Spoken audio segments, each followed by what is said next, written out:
The gravel crunched under my boots as I walked up the driveway to my daughter Claire's house in Oakville. It was late September in Ontario. The kind of cold wind that slips under your jacket and reminds you winter is waiting just around the corner. I had a cream-colored folder tucked under my arm. Inside that folder was a future I never thought I'd live long enough to see. My older brother Raymond had died 3 weeks earlier. Heart attack, fast, quiet. One moment he was fishing at his cottage in Muskoka. The next moment he was gone. Raymond never married, never had kids, and somehow he left everything to me. A waterfront cottage worth nearly $3 million. 2 downtown Toronto rental properties bringing in $18,000 a month. Stock investments worth more money than I could even understand. $7.9 million total. At 63 years old, after 4 decades driving long haul, freight across Canada, I was suddenly richer than every man I'd ever worked beside. And the only person I wanted to tell was my daughter, Claire, my little girl. I kept rehearsing the speech on the drive from Oshawa. I was going to sit her down at her kitchen island, slide the folder across the counter, and tell her she never had to worry again. No more mortgage stress, no more panic over bills, no more exhausted phone calls about her marketing job draining the life out of her. Her boys, Ethan and Cole, would have their university paid for. No loans, no debt, no struggling, and maybe, just maybe, Claire could finally write the book she'd dreamed about since she was 17 years old. After my wife Susan died from pancreatic cancer 6 years earlier, Claire became my whole world. Every Sunday dinner, every hockey game, every birthday, every phone call. That girl was all I had left, and I was about to change her life forever. I stepped toward the side door. Then I heard Marcus talking through the screen. My son-in-law, and everything changed. I'm telling you, Claire, your father is becoming a liability. I froze. My hand stopped inches from the door handle. Inside, Claire's voice sounded nervous. Marcus, please. No, listen to me. The man is 63. His pension barely covers groceries. He lives alone. He eats here 3 nights a week. What happens when he gets worse? My stomach tightened. I stood perfectly still. You're exaggerating, Claire whispered. Am I? Your grandfather cost your mom nearly 80 grand in home care before he passed. 80 grand, Claire. That's Ethan's education right there. He's healthy. For now. I felt my chest start to burn. The way he repeats stories lately. The way he forgets things. I clenched my jaw. I hadn't forgotten anything. Cole lied to me about his hockey tournament being canceled. I drove 40 minutes before he texted laughing that they'd changed arenas. But Marcus kept going. We need to think practically. There's a place in Peterborough.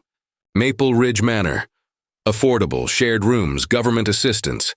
My heartbeat slowed. Dangerously slow. You want to put my father in a nursing home? I want to protect our future. Silence. Then Marcus lowered his voice. And between us, I already spoke to a lawyer about power of attorney. The folder under my arm suddenly felt like it weighed 200 pounds. We can't do that, Claire whispered. We can if we're smart. Get him to sign during one of his confused moments. Slip paperwork in with birthday cards or tax forms. He'll sign anything if you hand it to him. That was the moment something inside me changed. Not sadness, not heartbreak, something colder, something harder. I took one silent step backward, then another, and another, until I reached my truck. I sat behind the wheel for almost 20 minutes without turning the key. I'd survived black ice storms in Manitoba. I'd buried my parents. I'd watched my wife disappear inch by inch in a hospital bed, but I had never felt fury like that, not once in my life. And as I sat there gripping the steering wheel, I made a decision. They wanted me weak? Fine. They wanted me confused? Even better. Because from that moment on, I was going to let Marcus believe every single thing he wanted to believe, and then I was going to destroy him. For the next 3 weeks, I became the exact old man Marcus thought I was. I wore old flannel shirts with stains on the sleeves. I showed up to Sunday dinners in cracked work boots. I complained about grocery prices, asked Ethan how the Facebook worked, pretended to forget stories halfway through telling them. Every performance was deliberate.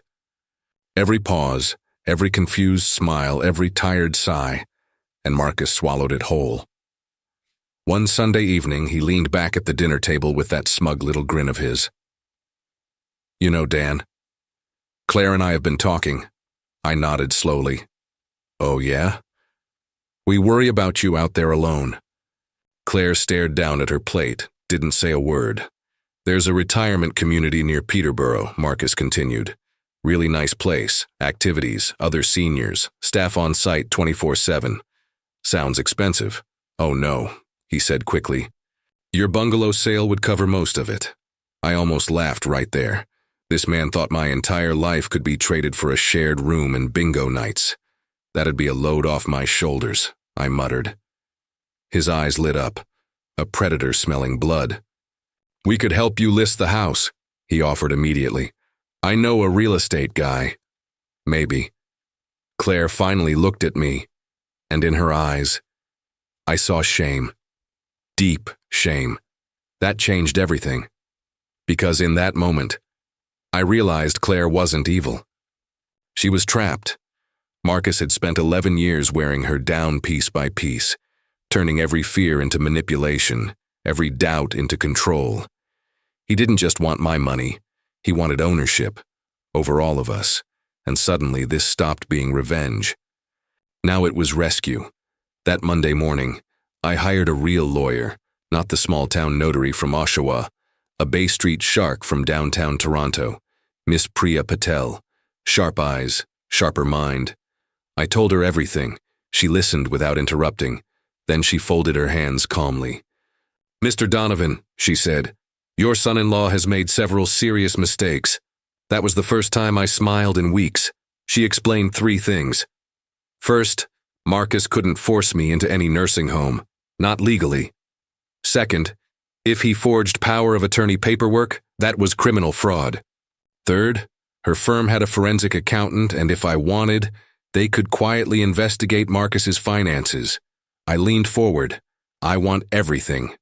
2 weeks later, Miss Patel called me into her office and slid a manila envelope across the desk. "Your son-in-law," she said carefully, "is in catastrophic financial trouble." Turns out Marcus wasn't rich. He was drowning. 3 maxed-out credit lines, $97,000 lost in crypto scams. A second mortgage on the Oakville house forged in Claire's name.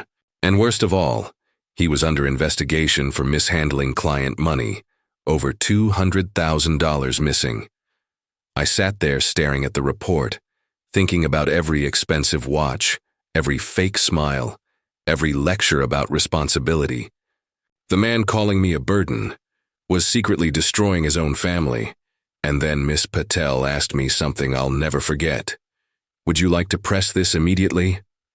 I looked out the window toward Toronto traffic and thought about Ethan and Cole, about Claire, about the damage this would cause them. Then I answered quietly, "No." She looked surprised. "I want to save my daughter first." I called Marcus myself, asked him to meet me at a diner in Whitby.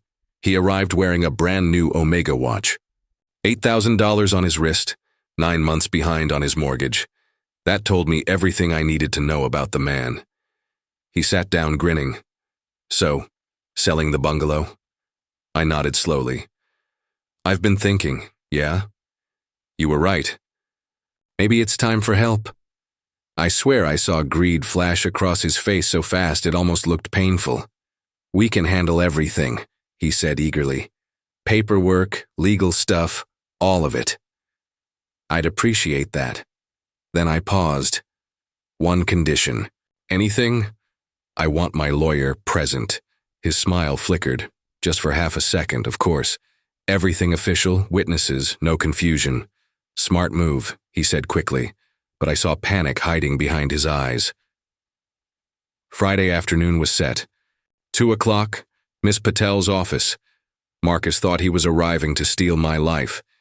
He had no idea he was walking into the end of his own. Friday came cold and gray. Claire arrived looking exhausted. She hugged me tighter than usual. "Dad, are you sure about this?" I kissed the top of her head. I'm sure.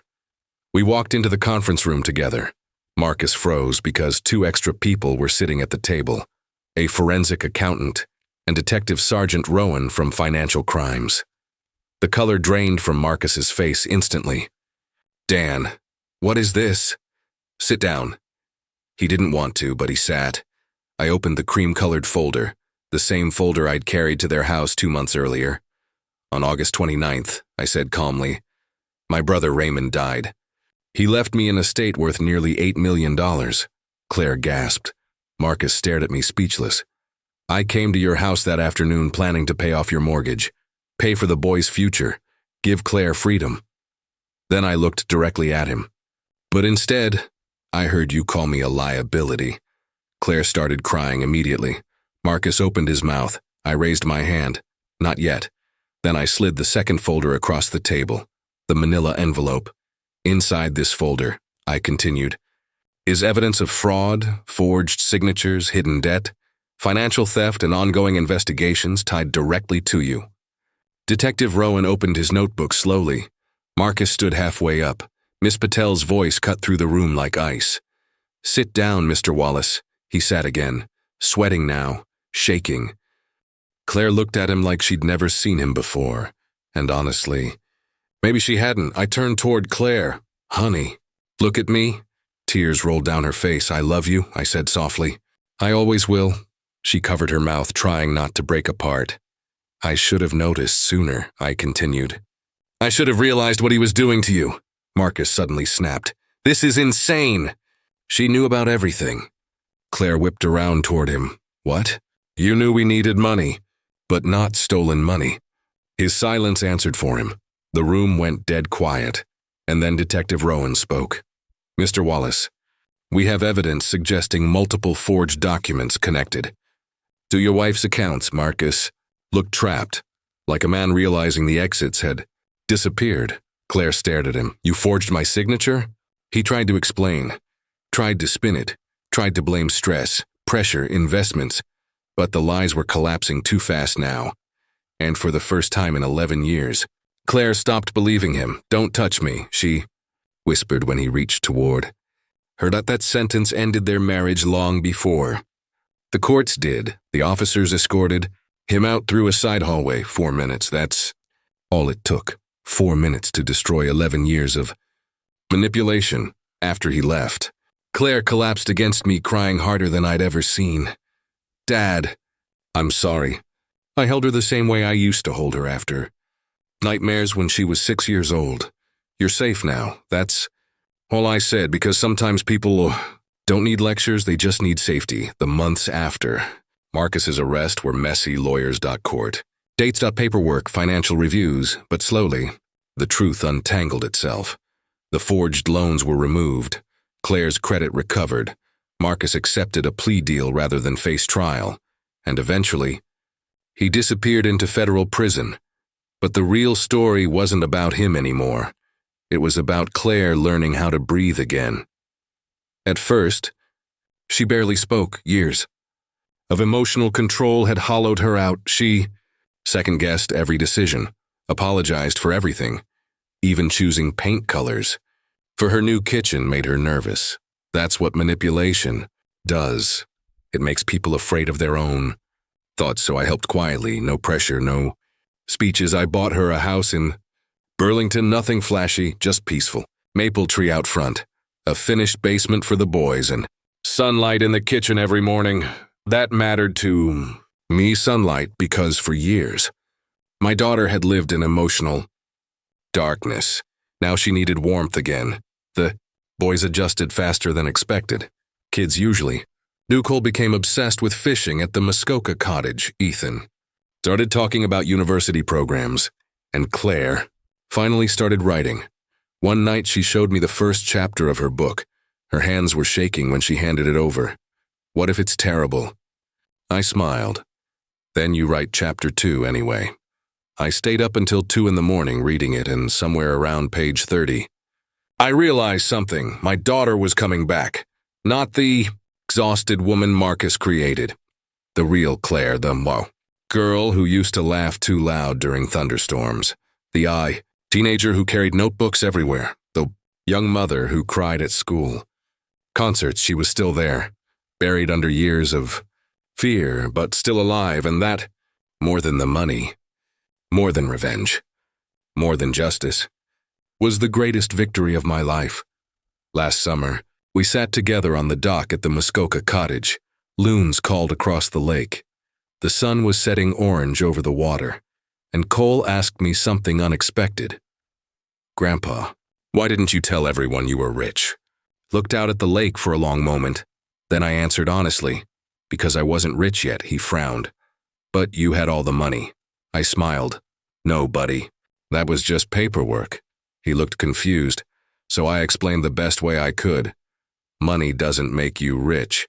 People do. He still didn't fully understand. He's 12, one day he will, because real wealth isn't cottages or stocks or fancy watches. Real wealth is having people who love you without calculating what you're worth. Marcus never understood that. To him, family was a business deal, an investment, something to exploit. But my father taught me something different a long time ago in Hamilton. He used to say, "Danny, family isn't about what you can take. It's about what you're willing to give." That sentence stayed with me my whole life, and in the end, it saved my daughter too. People ask me sometimes whether I forgave Claire. Truth is, I never really blamed her. She was drowning in water deeper than I could see, and all she needed was someone willing to pull her back to shore. Marcus, though, I hope every single day behind those prison walls reminds him what he threw away, because if he had shown even basic kindness, if he had treated me like family instead of prey, I would have handed him everything. Mortgage paid, future secured, a life without fear. Instead, his greed destroyed him. And maybe that's the real lesson here. Sometimes the people chasing money so hard are standing right in front of love, and they're too blind to see which one actually matters.